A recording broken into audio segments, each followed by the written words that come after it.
Hello beautiful people, কি অবস্থা? সবাই কেমন আছেন? আমরা ঠিক রাত 10টায় চলে আসলাম আপনাদের সামনে আমাদের যে এইচএসসি ব্যাচ আছে, এইচএসসি ব্যাচের অসাধারণ একটা ক্লাস নিয়ে। আপনারা যারা গত দুইটা ক্লাস করেছেন আমার, তারা জানেন যে আমরা একদম ইন ডেপথ দিয়ে পড়াচ্ছি এবং আপনাদের এইচএসসি ইংলিশটাতে এ প্লাস পাওয়ার জন্য যা যা করা দরকার, যত গভীর থেকে পড়ানো দরকার, যত ডিটেলসে পড়ানো দরকার, আমরা কিন্তু সেভাবেই জিনিসগুলোকে আগাচ্ছি এবং খুব সুন্দর করে পড়ানোর চেষ্টা করছি। আমার সাউন্ড ঠিক আছে কিনা আমি একটু চেক করে নিই, তারপরে ইনশাল্লাহ আমাদের আজকের ইনিশিয়াল ক্লাসে আমরা চলে যাব। Just a bit. Okay, sound ঠিক আছে কিনা আমাকে একটু বলেন, দেখেন।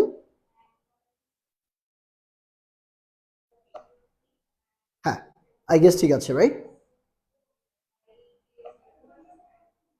হ্যাঁ, ঠিক আছে, পারফেক্ট মুন্ডো। সো আজকে আমরা যেটা করব, রাইট ফর্ম অফ ভার্ব। এই রাইট ফর্ম অফ ভার্বটা আপনাদের এইচএসসি তে সবচেয়ে মাথা ব্যথার বিষয়, সবচেয়ে বড় মাথা ব্যথার বিষয় হচ্ছে এই right form of verb. So এইটা নিয়ে আমাদের কোথায় প্রবলেম ক্রিয়েট হয়, আমরা কিভাবে অ্যান্সার করব কোয়েশ্চেন গুলো, কিভাবে অ্যান্সার করলে বা কোন কোন জিনিসগুলো ফলো করলে আপনি একদম কমপ্লিট মার্ক পেতে পারেন বা ফুল মার্ক পাবেন, এবং এত এত রুলস রাইট ফর্ম ভার্বের, এগুলো বাদ দিয়ে আমরা মাত্র 10 থেকে 12টা রুল পরে কিভাবে ফুল মার্ক পাবো সেইটা আজকের ক্লাসের মাধ্যমে আমরা বোঝার চেষ্টা করবো। মিম, দরজাটা একটু লাগা দাও। ওকে, সো প্রথমে আমাদের কাজ হচ্ছে আমাদের লাইভটি শেয়ার করে দেওয়া এবং অবশ্যই কয়েকজন বন্ধুকে একটু মেনশন করে দেওয়া, যাতে করে আজকের ক্লাসে তারা যুক্ত হতে পারে। ওকে, সবাই একটু লাইভটি শেয়ার করে দাও। আমি জানি যে অনেকে আছেন যে যারা হচ্ছে তারাবির নামাজ পড়ে একটু আসতে লেট করেন। আমরা কিছুক্ষণের মধ্যে ক্লাস শুরু করবো ইনশাল্লাহ। মিম,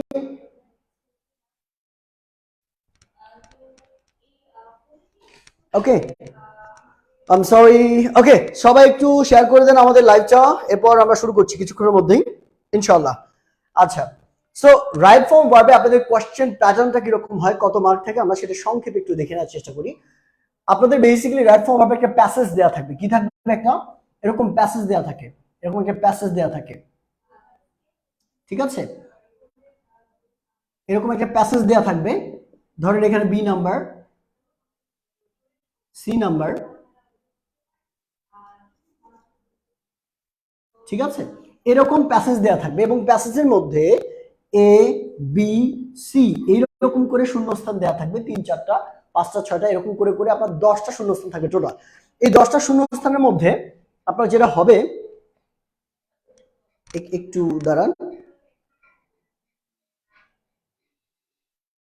ওকে, ওইটা লাগা দাও, ওই দরজাটা লাগা দাও, সাউন্ড আসে। ওকে, তো যা বলছিলাম, এই 10টা কোশ্চেন থাকবে, 10টা কোশ্চেনের প্রত্যেকটাতে 0.5, ওই আগের মতো করি 0.5, total 10 is equals to 5 mark. অর্থাৎ এই 10টা যদি আপনি সঠিক করেন মোটামুটি 5 মার্ক পাবেন, এবং এই 5 মার্ক কমপ্লিট করা কিন্তু একদমই ইজি, যদি আপনি ভালো করে একটু সুন্দর করে দেখার চেষ্টা করেন সবকিছু। নেট প্রবলেম, ভিডিও দেখাই যাচ্ছে না, এটা কি আমার সমস্যা নাকি আপনাদের সমস্যা? আই ডোন্ট থিংক সো যে আমার প্রবলেম। ঠিক আছে, হ্যাঁ, বন্ধুদের একটু সবাই মেনশন করে দিবেন, যারা দেখছেন সবাই একটু মেনশন করে দিব। ওকে, আচ্ছা, আমরা ক্লাসে ঢুকে পড়ি। তো রাইট ফর্ম ভার্ব নিয়ে আমরা ভুল জায়গায় প্রস্তুতি নেই মেইনলি, যখন প্রস্তুতি নেওয়ার চেষ্টা করি কিংবা যখন পড়ি, তখন ভুল জিনিসগুলো পড়ার চেষ্টা করি বা ভুল জিনিস পড়ি। আমরা মেইনলি ফোকাস করি কোথায়? রুলসে। রুলসে আমাদের ফোকাস থাকে 90%। যখন আমরা রাইট ফর্ম অফ ভার্ব পড়ার চেষ্টা করি তখন রুলসে আমরা ফোকাস দিই 90%, আর টেন্সে ফোকাস দিই 10%। কিন্তু কোশ্চেন যদি আমরা একটু খেয়াল করে দেখি, কোশ্চেনগুলো কোন জায়গা থেকে সবচেয়ে বেশি আসে?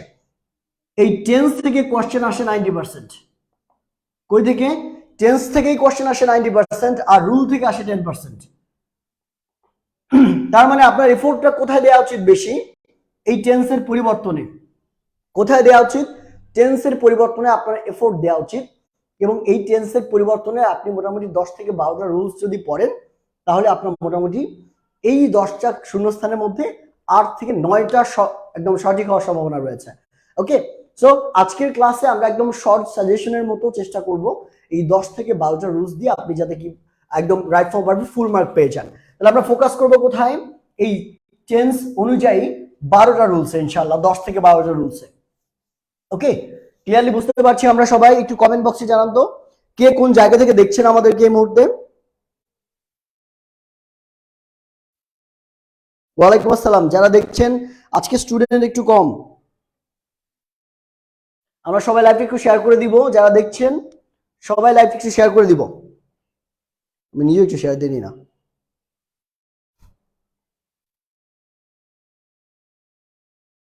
ওকে, তাহলে প্রথমেই যে ব্যাপারটা চলে আসে, এই রাইট ফর্ম ভার্ব পড়তে গেলে আমাদের কয়েকটা বেসিক আপনাকে ক্লিয়ার রাখতে হবে। একটা হচ্ছে জিরান্ড। কি? জিরান্ড থেকে অনেক কোয়েশ্চেন আসে রাইট ফর্ম ভার্বে। আর একটা হচ্ছে পার্টিসিপল, পার্টিসিপল, এবং 3 নম্বরটা হচ্ছে ইনফিনিটিভ। ইনফিনিটিভ, এই তিনটা থেকে কি একদম দেখবেন যে প্রত্যেক বছর প্রত্যেকটা বোর্ডে 2টা অথবা একটা কোশ্চেন থাকবেই, 2টা অথবা একটা শূন্যস্থান থাকে, তিনটার মধ্যে যে কোনো একটাতে। সো আমরা এই জায়গাটা আগে ক্লিয়ার করে নিব। Gerund, infinitive and participle. দেখেন, প্রথমে জিরান্ডের কথায় যদি আসি, জিরান্ড সম্পর্কে আপনারা বেসিক্যালি সবাই মোটামুটি জানেন, কিন্তু জিরান্ডের এবং প্রেজেন্ট পার্টিসিপলের মধ্যে একটা দ্বন্দ্ব লাগে, তাই না? দুইটা দেখতে একই রকম। মনে করেন যে আমি আমার একটা যমজ ভাই দাঁড়ায় আছে, আপনি কিন্তু চিনতে পারবেন না যে আমার কোনটা লিমন স্যার আর কোনটা লিমন স্যারের ভাই, তাই না? ব্যাপারটা এরকম দাঁড়ায়। জিরান্ড এবং প্রেজেন্ট পার্টিসিপল দেখতে একই রকম, এরা একদম হুবহু দেখতে, কিন্তু দুইটার বৈশিষ্ট্য আলাদা এবং আমরা চিহ্নিত করতেও মাঝে মাঝে ভেজালে পড়ে যায়। সো জিরান্ডের ক্ষেত্রে বৈশিষ্ট্যগুলো কিরকম, কাকে জিরান্ড বলা হয়, আপনি কিভাবে দেখে চিনবেন একটু দেখেন, খেয়াল করে দেখবেন। প্রথমে হচ্ছে জিরান্ড দেখতে V1 প্লাস আইএনজি এর মতো। জিরান্ড দেখতে কি? V1 প্লাস আইএনজি, অর্থাৎ ভার্বের সাথে একটা আইএনজি যুক্ত থাকবে। এইটাকে আমরা দেখে প্রাথমিকভাবে সন্দেহ করতে পারি, ধারণা করতে পারি যে এটা একটা জিরান্ড হতে পারে। নট কনফার্মড, ওকে? আপনি কনফার্ম করে বলতে পারবেন না আইএনজি দেখি যে এটাই জিরান্ড। এবার দ্বিতীয় যে পয়েন্টটা রয়েছে, এইটা অনেক বেশি ইম্পর্টেন্ট, হুইচ ইজ দ্যাট জিরান্ডটা কি হিসেবে কাজ করছে, এই V1 প্লাস আইএনজি ভার্বটা কি হিসেবে কাজ করছে। মাথায় রাখবেন, জিরান্ডের ক্ষেত্রে এই V1 প্লাস আইএনজি যুক্ত ভার্বটা একটা নাউন হিসেবে কাজ করে, একটা নাউন বা একটা নাউন ফ্রেজ আকারে কাজ করে। ক্লিয়ার? এই জিনিসটা আমি সংক্ষেপে আপনাকে একদম খুব সুন্দর করে বোঝানোর চেষ্টা করি, খেয়াল করেন। V1 প্লাস আইএনজি, যেমন আমার কথা চিন্তা করেন, আমি একজন শিক্ষক এবং আমি একজন ছেলে। এখন আমাকে আমার বাইরের অবয়ব দেখে মনে হচ্ছে যে কি আমি একজন ছেলে। এখন এটা হচ্ছে V1 প্লাস আইএনজি, আমার বাইরের অবয়ব। তার মানে জিরান্ডের বাইরের অবয়ব হচ্ছে কি, বাহ্যিক বৈশিষ্ট্য হচ্ছে V1 প্লাস আইএনজি। এখন এটা জিরান নাকি অন্য কোনো বস্তু, অন্য কোনো জিনিস, এটা আপনি কেমনে বুঝবো? এটা বোঝার জন্য আপনাকে এইখানে লক্ষ্য রাখতে হবে। যেমনটা আমার সাথে যদি আরেকজন ব্যক্তিকে দাঁড় করে দেওয়া হয় এবং বলা হয় যে দুইজন ব্যক্তি একই রকম দেখতে, আপনি কেমনে বুঝবেন যে কোন মানুষটা ভালো? অবশ্যই তার সাথে কথা বলতে হবে, ভিতরে দেখতে হবে যে এই মানুষটার ভিতরটা কতটুকু ভালো, এই মানুষটার কাজ কেমন করে, ভালো কাজ করে নাকি খারাপ কাজ করে। যদি ভালো কাজ করে তাহলে সে ভালো মানুষ, খারাপ কাজ করলে সে খারাপ মানুষ। এইভাবেই তো আমরা নিরূপণ করি, তাই না? তো ব্যাপারটা জিরান্ডের ক্ষেত্রে একই রকম। আমরা এর কাজটা দেখবো যে আলটিমেটলি কি হিসেবে কাজ করে। যদি নাউন হিসেবে কাজ করে তাহলে আমরা বুঝবো এই V1 প্লাস আইএনজি যুক্ত যে ভার্বটা রয়েছে এইটা একটা জিরান্ড। আর কোনো বৈশিষ্ট্যের দিকে তাকানোর দরকার নাই, এইটাই এনাফ, এইটাই এনাফ। ওকে, আচ্ছা। ঢাকা যাত্রাবাড়ি থেকে বিভিন্ন জায়গা থেকে আমাকে দেখেন, যারা এইচএসসি স্টুডেন্ট আছেন তারা একটু বাকিদেরকে মেনশন করে দেন, আপনার ক্লাসমেটস যারা আছে তাদেরকে একটু মেনশন করে দেন। ওকে, এবার আমরা একটা উদাহরণ দেওয়ার চেষ্টা করবো, একটু খেয়াল করে দেখেন, একটু খেয়াল করে দেখেন। আমরা একটা উদাহরণ দিই, জিরান্ডের একটা উদাহরণ, খুবই প্রসিদ্ধ একটা উদাহরণ আছে, খুবই প্রসিদ্ধ একটা উদাহরণ আছে। Walking is my favorite activity. Walking is my favorite activity, এই বাক্যটা রয়েছে। Okay, walking is my favourite activity. এখন আমরা আগে প্রথমে জিরান্ডা চেনার চেষ্টা করি, এরপর আমরা জিরান্ড এবং প্রেজেন্ট পার্টিসিপেলের মধ্যে পার্থক্য দেখার চেষ্টা করব। খেয়াল করে দেখেন, তো walking is my favourite activity, এখানে আপনাকে প্রমাণ করতে হবে কোনটা জিরান্ড হওয়ার সম্ভাবনা কোনটা রয়েছে এই বাক্যের মধ্যে। V1 প্লাস আইএনজি, ভার্বের সাথে আইএনজি থাকলে আমরা প্রাথমিকভাবে সন্দেহ করে নিতে পারি এটা জিরান্ড হতে পারে। তাহলে এখানে কোনটা, ওয়াকিংটা হচ্ছে জিরান্ড হওয়ার সম্ভাবনা আছে, আমরা ধরে নিলাম। এবার এটা প্রুফ করব কিভাবে, প্রমাণ করব কিভাবে, এটা কি হিসেবে কাজ করে সেইটা যদি আমরা প্রমাণ করতে পারি তাহলে কিন্তু বুঝবো এটা জিরান নাকি পার্টিসিপল। ওকে, দেখেন এখন এইটাকে আমাদের প্রমাণ করতে হবে। এখন এইটা কোন পার্টস অফ স্পিচ হিসেবে কাজ করছে এটা প্রমাণ করার সহজ একটা উপায় দেখেন। মাথায় রাখবেন একটা বাক্যের মধ্যে কয়টা অংশ থাকে? দুইটা অংশ থাকে। একটাকে আমরা বলি সাবজেক্ট আর একটাকে বলি হচ্ছে প্রিডিকেট। প্রিডিকেট চেনার সহজ উপায় হচ্ছে অক্সিলারি ভার্ব থেকে শুরু করে পুরো অংশটাকে আমরা কি বলি? পুরো অংশটাকে বলি প্রিডিকেট। হ্যাঁ, অনেকে প্রেডিকেট বলে, it's not predicate, it's predicate. Okay, walking is my favourite activity, is my favourite activity, এটাকে আমরা কি বলছি? প্রিডিকেট। তাহলে বাকি অংশ কি হবে? বাকি অংশ হবে সাবজেক্ট। এখন এইটাকে আমরা সাবজেক্ট বললাম, খুবই ভালো কথা। আচ্ছা আমাকে বলেন তো, কোন একটা বাক্যের সাবজেক্ট হতে গেলে ওই শব্দ বা শব্দগুচ্ছকে কি হতে হয়? কোন পার্টস অফ স্পিচ শুধুমাত্র সাবজেক্ট আকারে বসতে পারে? মাথায় রাখবেন দুইটা পার্টস অফ স্পিচ আছে, একটা হচ্ছে নাউন আর একটা হচ্ছে প্রোনাউন। এই দুইটা মাত্র পার্টস অফ স্পিচ শুধুমাত্র নাউন আকারে সাবজেক্ট আকারে বসতে পারে, আর কোনো জিনিস সাবজেক্ট আকারে বসতে পারে না। তার মানে অন্য কোনো পার্টস অফ স্পিচ যদি সাবজেক্ট আকারে বসে তাহলে মাথায় রাখবেন ওইটা ওই পার্টস অফ স্পিচ না, ওটা নাউন। কিন্তু দেখতে অন্য কিছু হইলেও ওইটা নাউন হিসেবেই কাজ করবে। আমি উদাহরণ দিব, টেনশন করার কিছু নাই। এখানে নাউন বা নাউন ফ্রেজও থাকতে পারে। নাউন ফ্রেজ নিয়ে আমি আলাদা একদিন ক্লাস দিব, ফ্রেজের ক্লাস ইনশাআল্লাহ। ওকে,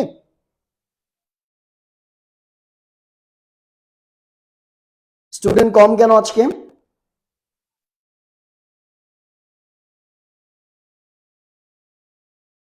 হ্যাঁ, নাউন বা প্রোনাউন, এটা এক নাম্বার রাইট ফর্ম অফ ভার্বের প্রথম ক্লাস। রাইট ফর্ম অফ ভার্বের প্রথম ক্লাস আজকে। ওকে, ক্লাসে রেগুলার থাকতে হবে, ক্লাসে রেগুলার থাকতে হবে। তোমাদের কি টাইম নিয়ে সমস্যা নাকি বুঝতেছি না। তো দেখো, walking is my favourite activity, এখানে সাবজেক্টটা নাউন বা প্রোনাউন হতে পারে। তাহলে আমাকে বলো তো এটা কি প্রোনাউনের মতো দেখতে? প্রোনাউন তো না। প্রোনাউন হতে গেলে নাউনের পরিবর্তে ব্যবহার করতে হবে। আর প্রোনাউন গুলো আমরা চিনি, এটা প্রোনাউন না। দ্যাট মিন্স বাকি কি থাকে? নাউন। প্রমাণিত এটা একটা নাউন। এখন তোমাদের মনে হতে পারে যে স্যার এইভাবে তো আপনি জাস্ট জোড়াতালি দিয়ে বোঝালেন এটা একটা নাউন। আমি অর্থগত দিক থেকে বুঝতে চাই এটা একটা নাউন হিসেবে কাজ করেছে। আপনি অর্থগত দিক থেকেও দেখেন, আপনি বুঝতে পারবেন। দেখেন, walking is my favourite activity বা হবিও বলতে পারেন আপনি। এখানে যদি অর্থের দিকে তাকান, ওয়াক মানে হচ্ছে হাঁটা। ওয়াক মানে কি? হাঁটা। আর ওয়াকিং মানে হচ্ছে হাঁটা। এখন দুইটা কোনটা কোন ক্ষেত্রে ব্যবহার করা হয়? যেমন আমি হাঁটতে ভালোবাসি, আমি হাঁটতে ভালোবাসি, এটা একটা কাজ না? এটা একটা কাজ না? কিন্তু আমি যদি বলি যে আমার পছন্দের জিনিস হচ্ছে হাঁটা, আমার পছন্দের অ্যাক্টিভিটি হচ্ছে হাঁটা, এক্ষেত্রে এই হাঁটাটা একটা নাম না, একটা কাজের নাম। এই হাঁটাটা কি? একটা কাজের নাম। একটু খেয়াল করে দেখেন, যেমন আমরা বলি সুইমিং, সুইম মানে সাঁতার কাটা, সুইমিং মানে শুধু সাঁতার। তাহলে সাঁতার কাটা একটা ভার্ব, আর সাঁতারটা হচ্ছে একটা নাউন। তাহলে এখানে সেম ভাবে এই ওয়াকিংটা একটা কাজের নাম বোঝাচ্ছে, দ্যাটস ওয়াই এটা একটা নাউন আকারে কাজ করছে। এখন আমাকে বলেন তো, V1 প্লাস আইএনজি যুক্ত একটা ভার্ব যেটা কি আকারে কাজ করে? নাউন আকারে কাজ করে, তাহলে আমরা তাকে কি বলতে পারি? জিরান্ড বলতে পারি। তাহলে এইটাকে আমরা একটা জিরান্ড বলতে পারি। প্রমাণিত? বলেন প্রমাণিত? বুঝতে পেরেছি আমরা?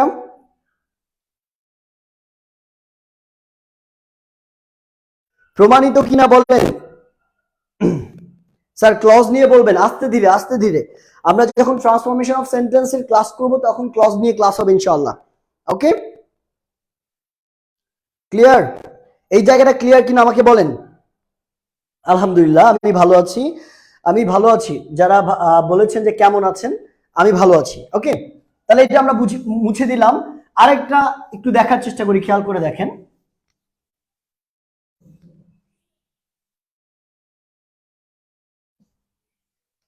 দেখেন,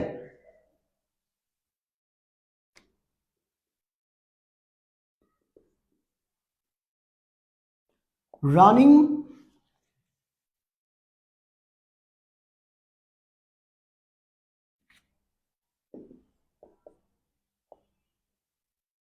running in the morning is not enough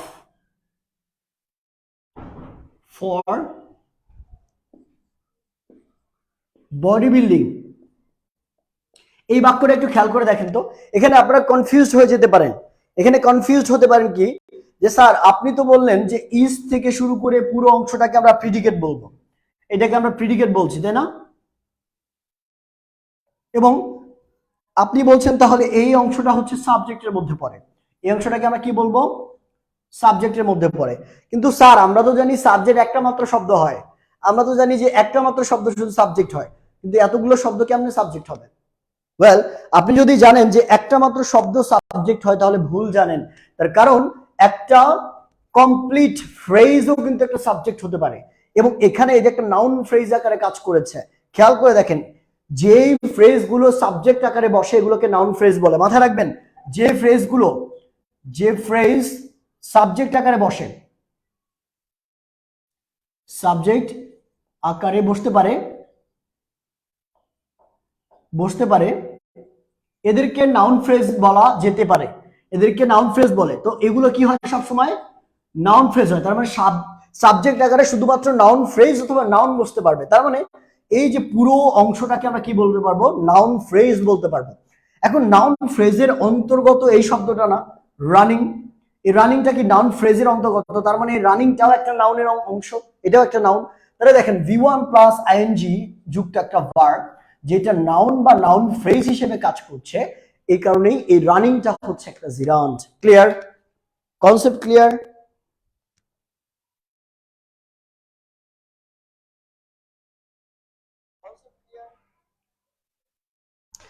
বুঝতে পেরেছেন সবাই? যারা দেখছেন এই মুহূর্তে সবাই কি বুঝতে পেরেছেন? আচ্ছা ভাই, একটা প্রবলেম আছে। কি প্রবলেম বলে ফেলেন, প্রবলেমটা কি এটা বলে ফেলেন, ঝটপট বলে ফেলেন। ওকে, বোর্ড পুরো দেখা যাচ্ছে না, আমি এমনিতেও তো ওইদিকে কিছু লিখিনি, আর ওইদিকে এমনিতেও আর কিছু লিখি নাই, যেটুকু আছে এটুকুই enough I guess. Okay, so tension করার কিছু নাই। এবার দেখেন খেয়াল করে আমরা পরবর্তী অংশে একটু মুভ করে যাই। ওকে, পরবর্তী অংশে মুভ করি। এই যে আমরা জিরান বুঝলাম, এবার ইনফিনিটিভটা বোঝার চেষ্টা করি। দেখেন,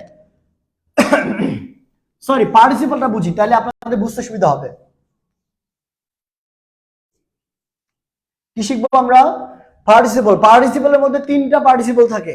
কি শিখবো আমরা? Participle, participle. এই পার্টিসিপলের তিনটা পার্টিসিপল থাকে। একটাকে আমরা বলি প্রেজেন্ট পার্টিসিপল, প্রেজেন্ট পার্টিসিপল, এবং দুই নাম্বারটাকে বলি হচ্ছে ফার্স্ট পার্টিসিপল, এবং তিন নাম্বারটাকে বলি পারফেক্ট পার্টিসিপল, পারফেক্ট পার্টিসিপল।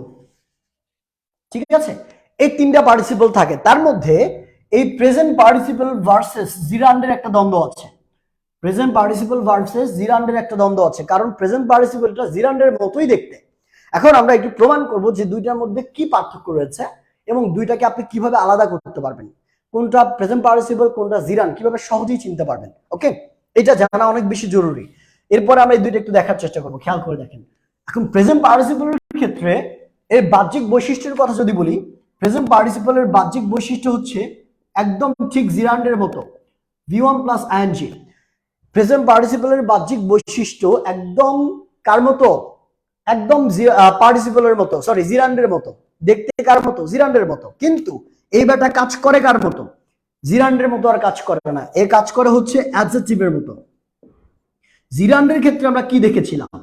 জিরান্ডের ক্ষেত্রে দেখেছিলাম, যদি আমরা জিরান্ডের কথা ধরি, এখানে জিরান্ডের ক্ষেত্রে আমরা দেখেছিলাম এইটা দেখতে V1 প্লাস আইএনজির মতো এবং কাজ করে কার মতো? নাউনের মতো, নাউন বা নাউন ফ্রেজের মতো। কিন্তু এখানে দেখেন V1 প্লাস আইএনজির মতো, কিন্তু কাজ করে কার মতো? অ্যাডজেক্টিভের মতো। তাহলে মেইন পার্থক্য যদি বলি প্রেজেন্ট পার্টিসিপল এবং জিরান্ডের মধ্যে, সেটা হচ্ছে কাজ, তারা কি কাজ করে সেটাতে। প্রেজেন্ট পার্টিসিপল কাজ করে অ্যাডজেক্টিভের মতো এবং জিরান্ড কাজ করে নাউনের মতো। এইটা কিন্তু মেইন পার্থক্য এবং এটা আপনাদের মাথায় রাখতে হবে। ওকে, থ্যাংক ইউ।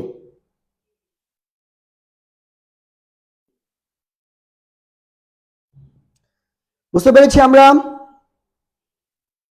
জি স্যার, ওকে। তাহলে এবার আমরা একটা উদাহরণ দেখার চেষ্টা করি যে প্রেজেন্ট পার্টিসিপলটা কিভাবে একটা অ্যাডজেক্টিভের মতো কাজ করতে পারে। আমরা একটা উদাহরণ দিয়েছিলাম যে সুইমিং ইজ মাই, যেমন এখানে সিম্বা ঘুমাচ্ছে, ঠিক আছে, এখানে সিম্বা ঘুমাচ্ছে আমার চেয়ারের উপরে। এখন আমি যদি বলি যে সিম্বাকে ডিস্টার্ব করো না, বা মিম যদি বলে সিম্বাকে ডিস্টার্ব করো না, ঠিক আছে, বা ঘুমন্ত সিম্বাকে ডিস্টার্ব করো না, এখন এই বাক্যটা আমরা কিভাবে বলতে পারি? এখানেই প্রেজেন্ট পার্টিসিপল রয়েছে, খেয়াল করে দেখেন। ঘুমন্ত সিম্বাকে, তাহলে don't disturb the sleeping Simba. সিম্বার আগে দা বসিয়েছি, বিখ্যাত মানুষ, সরি বিখ্যাত বিল্লু, ঠিক আছে। সিম্বা কি? বিখ্যাত বিল্লু। আমি most of the time okay Billu বলেই ডাকি। যাই হোক, সিম্বা হচ্ছে আমাদের ইয়ার নাম, ক্যাট, ঠিক আছে। সো বিখ্যাত বিল্লু ঘুমায়। খেয়াল করে দেখেন কি বললাম আমরা, don't disturb the sleeping Simba. এখন আমরা অনেক সময় বলি না যে I jumped from a running bus. আমি একটা চলন্ত বাস থেকে লাফ দিয়েছি, আমি কি চলন্ত বাস থেকে লাফ দিলাম। এখন এই দুইটা বাক্যের মধ্যে দেখেন আইএনজি যুক্ত শব্দ কোনটা আছে? এইটা একটা, এটা একটা, V1 প্লাস আইএনজি। তার মানে দেখে আমরা প্রাথমিকভাবে সন্দেহ করতে পারি যে এই বাটা কি হতে পারে? জিরান্ড হতে পারে, এই বাটা প্রেজেন্ট পার্টিসিপল হতে পারে। এখন আমাদের এটা আইডেন্টিফাই করতে গেলে দ্বিতীয় বৈশিষ্ট্যের দিকে মুভ করতে হবে। দ্বিতীয় বৈশিষ্ট্য কি? দ্বিতীয় বৈশিষ্ট্য এটা অ্যাডজেক্টিভ নাকি এটা জিরান্ড, এইটা খেয়াল করে দেখেন।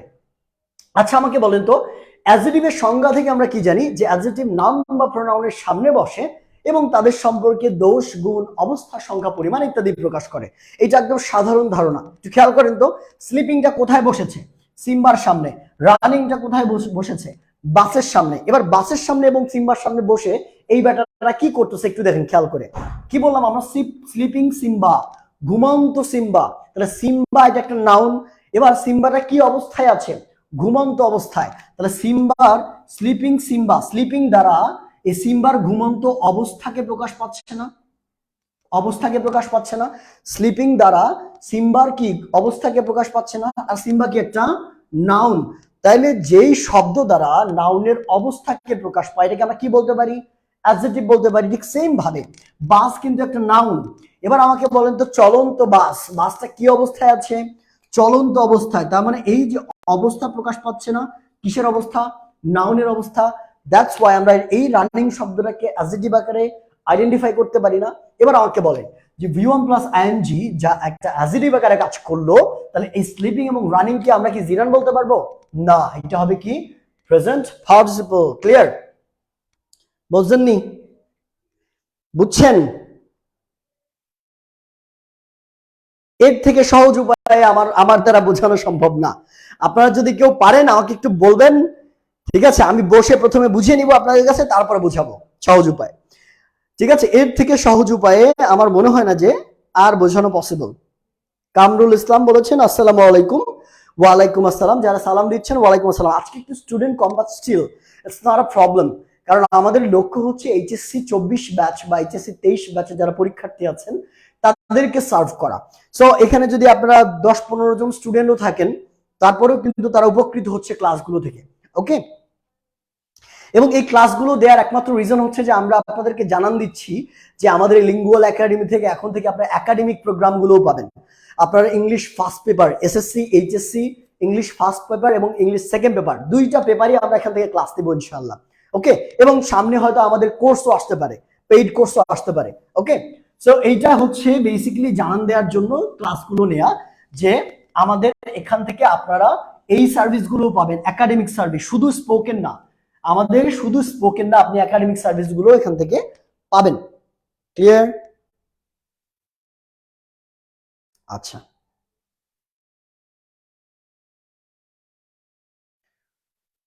Thank you so much Farid ভাই। এবার আমরা চলে যাই আরেকটা জিনিসে, সেটা হচ্ছে পার্টিসিপলের 3টা পার্ট আমি দেখেছিলাম। এবার আমাকে বলেন যে আমরা যখন অ্যাডমিশনের ক্লাস করব, দেখেন পার্টিসিপলের 3টা পার্ট আছে। একটাকে আমরা বলছি প্রেজেন্ট পার্টিসিপল, একটাকে বলছি পাস্ট পার্টিসিপল, আর একটাকে বলছি কি পারফেক্ট পার্টিসিপল। তো এখানে পাস্ট এবং পারফেক্ট পার্টিসিপলটা মূলত আপনাদের এইচএসসি কোয়েশ্চেনে কম আসে, এইচএসসি পরীক্ষায় কম আসে, কিন্তু অ্যাডমিশনে এই দুইটা খুবই কাজে দেয়। বাট আমি পড়াচ্ছি আজকে, কোনো সমস্যা নাই। দেখেন পাস্ট পার্টিসিপল আমরা কাকে বলবো? দেখেন পার্টিসিপল মানে কি?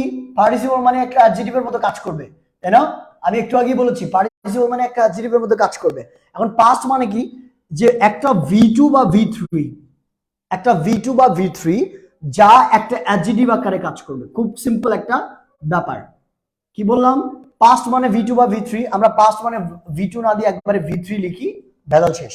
পাস্ট মানে হচ্ছে V3 যা একটা অ্যাডজেক্টিভের মতো কাজ করবে। তাহলে এমন একটা ভার্বের পাস্ট পার্টিসিপল ফর্ম বাক্যের মধ্যে যেটা একটা অ্যাডজেক্টিভ আকারে কাজ করবে, এটাকে আমরা কি বলবো? একটা পাস্ট পার্টিসিপল। যেমন খুব সোজা এবং সাধারণ একটা ব্যাখ্যা এবং উদাহরণ যদি আমরা দিই, যেমন আমরা অনেক সময় বলি যে I am an educated person. I am an educated person. এবার আপনি বললেন যে my mother is, কি বলা যায়? is না দিই, my mother is a illiterate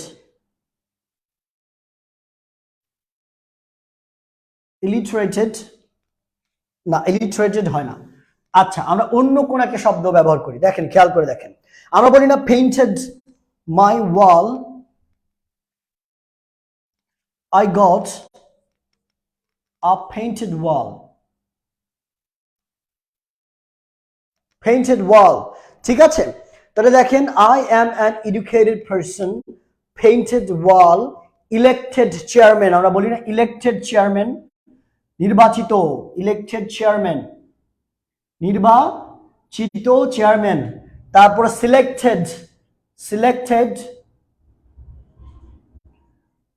selected place, নির্বাচিত জায়গা। এই যে এই শব্দগুলো খেয়াল করে দেখেন, I am an educated person, এই educated একটা V3, এই painted একটা V3। তাহলে V3 এগুলোকে প্রমাণ করতে হবে এগুলো এক একটা অ্যাডজেক্টিভ আকারে কাজ করে। যদি কাজ করে তাহলে এটা একটা পাস্ট পার্টিসিপল। এখন আমাকে বলেন তো পার্সনটা কি? পার্সনটা একটা নাউন। তাহলে আমাকে বলে এডুকেটেড পার্সন মানে কি? শিক্ষিত ব্যক্তি। তাহলে ব্যক্তিটা কেমন শিক্ষিত? তাহলে ব্যক্তির ধরন বোঝাতে আমরা কি ব্যবহার করছি? ব্যক্তির ধরন বোঝাতে আমরা এডুকেটেড ব্যবহার করছি। তার মানে একটা V3 যেটা একটা কি, একটা নাউনের ধরন বোঝাতে ব্যবহার করা হচ্ছে, এই কারণে এটাকে আমরা কি বলছি? একটা অ্যাডজেক্টিভ। আর একটা V3 অ্যাডজেক্টিভ হওয়ার কারণে এটাকে আমরা বলছি ফার্স্ট পার্টিসিপল। সেম ভাবে পেইন্টেড, ওয়ালটা কিরকম? রংকৃত, ঠিক আছে? পেইন্টেড, সো দ্যাটস ওয়াই এটাকে আমরা কি বলছি? First participle. ক্লিয়ার? বুঝতে পেরেছি আমরা? আজকে অ্যানাউন্সটা মনে হয় ফার্স্ট পেপার কবে থেকে ক্লাস নিব? একটু সময় লাগবে, সেকেন্ড পেপারটা একটু আগায় নেই তোমাদের। ফার্স্ট পেপার ক্লাস আমি খুব দ্রুত শুরু করবো ইনশাআল্লাহ। হ্যাঁ, ফার্স্ট পেপার পড়াবো তোমাদের, তোমাদের সাথে থাকতে হবে শুধুমাত্র। ওকে, ওয়ালাইকুম আসসালাম। কিছু স্টুডেন্ট একদম ক্লান্ত হয়ে পড়ে, যে কি মাঝে মাঝে আসে মাঝে মাঝে চলে যায়, ঠিক আছে? তাহলে এটা পাস্ট পার্টিসিপল আমরা দেখলাম। এবার আমরা চলে যাই হচ্ছে পারফেক্ট পার্টিসিপলে। কি? Perfect participle. পারফেক্ট পার্টিসিপলটা খুবই ইজি।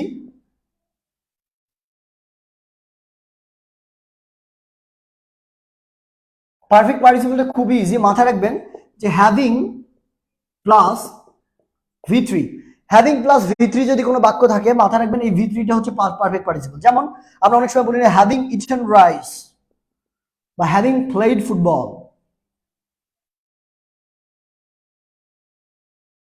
I got tired, অর্থাৎ ফুটবল খেলে আমি ক্লান্ত হয়ে গেলাম। খেয়াল করে দেখেন having played V3, having plus V3 এরকম থাকলে এই যে এটা আছে না V3টা, এটাকে আমরা বলবো কি?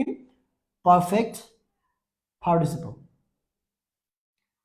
সহজে চেনার উপায়, হ্যাভিং প্লাস V3 সবগুলোতে এটা হ্যাভিং থাকবে, সব জায়গাতে, ঠিক আছে? সব জায়গাতে এটার হ্যাভিং থেকে যাবে, থাকবে। ওকে, আচ্ছা। হ্যাঁ, ফার্স্ট পেপার গুলো পড়াবেন নি? হ্যাঁ, ফার্স্ট পেপার পড়াবো, ফার্স্ট পেপার পড়াবো বাবা। একটু অপেক্ষা করতে হবে।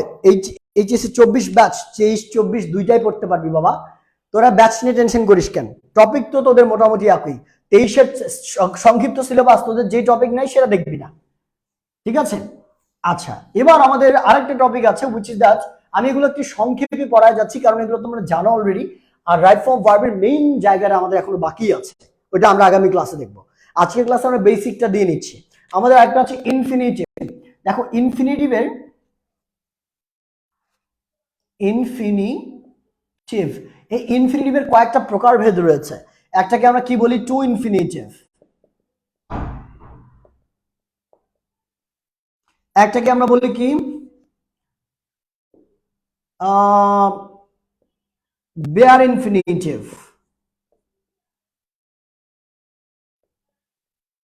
ঠিক আছে, তাহলে টু ইনফিনিটিভ, বেয়ার ইনফিনিটিভ, দেখেন দুইটা আছে কিন্তু। এখন টু ইনফিনিটিভ এবং বেয়ার ইনফিনিটিভের মধ্যে কি পার্থক্য?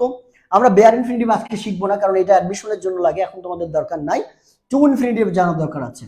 টু ইনফিনিটিভটা মানে হচ্ছে 2 + v1, যা একটা বাক্যে কি 2 + v1, মাথায় রাখবেন 2 + v1 এইরকম, অর্থাৎ ভার্বের আগে যদি 2 থাকে, কোনো ভার্বের আগে যদি একটা 2 থাকে, তাহলে মাথায় রাখবেন এই এই ভার্বটাকে বলা হয় ইনফিনিটিভ ভার্ব, আর এই 2টাকে বলা হয় ইনফিনিটিভ 2।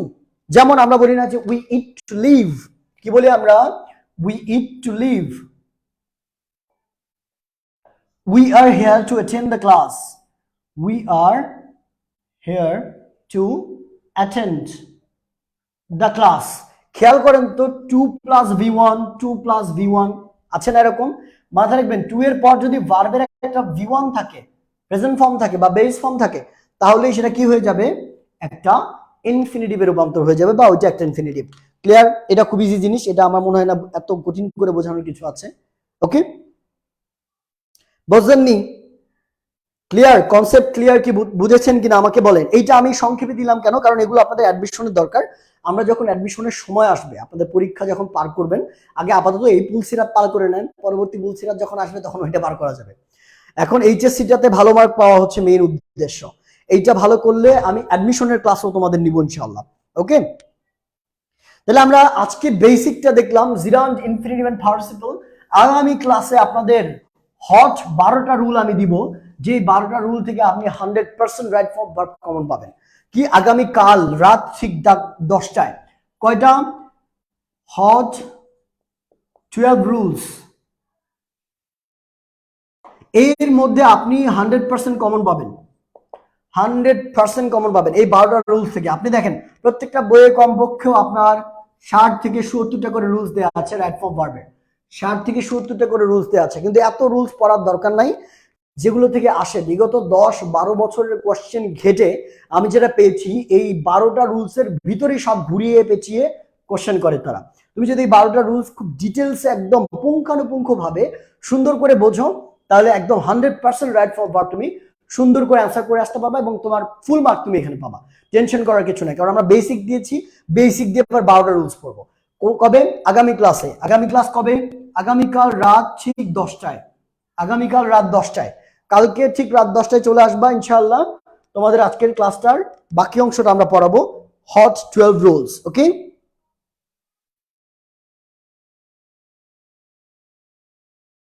Thank you. আচ্ছা, তাহলে আমরা আজকের মতো সবাই একটু খাওয়া দাওয়া করেই রেস্ট নেই, কারণ অনেকেই আছেন ইফতার করে একদম পুরো পেট বড় সড়ো করে ফেলে, হ্যাঁ, নড়াচড়া করা যায় না। আমি মানুষের কথা কি বলি, আমি আমার নিজের কথাই বলি। ইফতার করার পর আসলে আলটিমেটলি থাকে না যে নিজে ওই জায়গা থেকে উঠতেই আর ইচ্ছা করে না, মনে হয় ওখানেই শুয়ে পড়ি।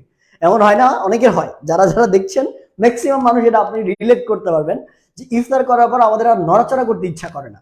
সো এইটা বেসিক্যালি আমিও ফলো করি, আমারও এরকম হয়। এবং মানে উঠে আর যে কোনো কাজ করব, মাগরিবের নামাজটা পড়তে অনেক কষ্ট হয়ে যায়।